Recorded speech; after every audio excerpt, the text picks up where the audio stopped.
Ona görə kim oruç tutubsa bilsin ki, bu oruc onu ilə Rəbbi arasında olan bir sirdir.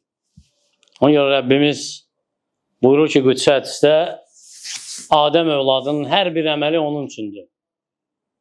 Ancaq oruc. O mənimdir, mükafatını da mən verəcəm. Və necə bilirik, Allah Teala əməllərə görə mükafatın savabını 10 qat verir və 700 qatına qədər artırır. Amma oruc istisnadır bundan. Orucun mükafatı ondan da əzəmətlidir. Necəliyini Allahdan başqa heç kim bilmir.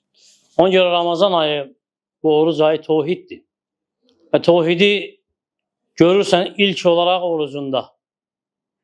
Çünki ixlasla tutursan, Allahın üzünü qəsd edərək, razılığını qəsd edərək, oruc tutursan çünki Allah Teala əmr edib. İnsanlar baxır deyə yox. Ona görə nə əmr edib Allah Teala? Hamısı ixlasla olmalıdır, yerinə yetirilməlidir. وَمَا أُمِرُوا إِلَّا لِيَعْبُدُوا اللّٰهَ مُخْلِصِينَ لَهُ الدِّينَ.